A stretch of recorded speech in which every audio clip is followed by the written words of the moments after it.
biggest takeaway for me was that there was... Right. This is what happens. I get my knickers in a knot. Righto.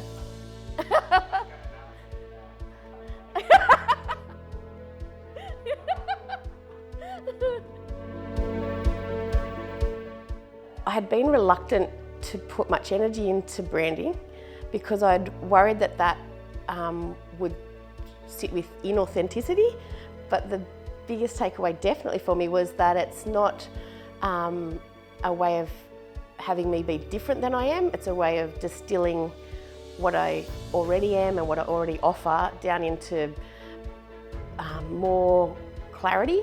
The concepts weren't all brand new. I'd come across some in my first year in business, and I skidded across them because they came from segmented, conversations with people or mentors. But it was really nice to have it all, like the workbook was snazzy. I knew when it arrived I wanted to print it in colour because it felt dirty to print it in black and white.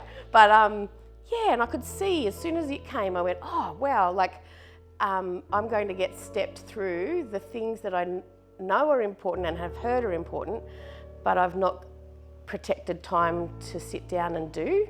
And it was really good to revisit things that I'd only glossed over in those setup years. With 5 years in, the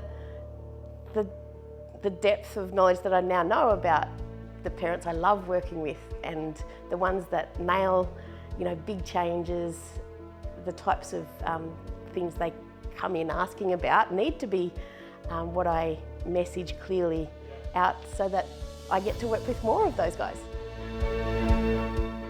I learnt heaps and feel just so much more confident. Actually, doing the branding workshop brought to light a key incongruency in the way that the love parenting offerings work.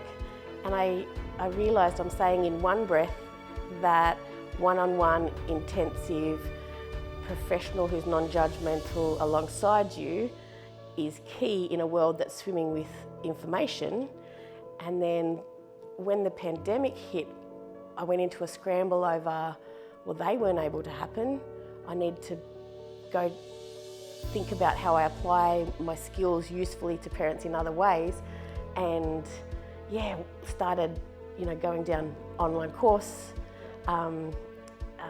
membership, subscription, all the things. And yeah, this has just, brought me back into just do what I do well, do what gets parents results with the parents that are able to afford the time, the money and the energy and have the headspace to do it. Now I can really get my systems tight and absolutely deliver clear messaging and just value in that. So can I talk about the favourite of my activities within the branding workshops? Well, there was several of the activities were really crux, and one of them was this, not that. And what I realised in that is that how powerful it is just to take that time. And so the voice of love parenting, a couple that I came up with is that love parenting's positive, but I don't want it to be cringy because there's, that cheesy, cringy, saccharine,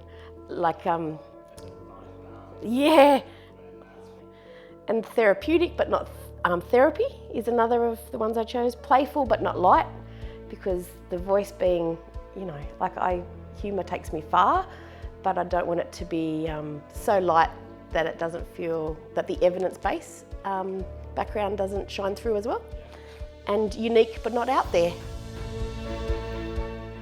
The misconceptions are so key, because every misconception is a key clue to where my messaging's not straight. So when people think I'm a daycare, or no, it's well, that's way out there. But in terms of misconceptions, people often wonder whether they can bring their kids and whether I can be their voice to their kids. And like, you can imagine how messy that is, and it's a whole different skill set. So identifying that allowed me to tweak some of the wording on the website so that it's very clear that it's an off-duty parent session within school hours for the purpose of them, getting that chance to see their own big picture.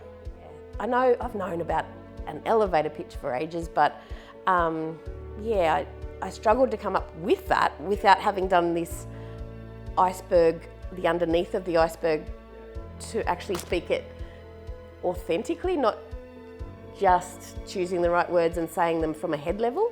I actually know who I am, what my business is, what I deliver, what people tend to enjoy the most out of that and get as value. It was a good bird's eye view, like looking. It's funny because that's exactly what I provide for parents, but I hadn't thought, to do it for myself.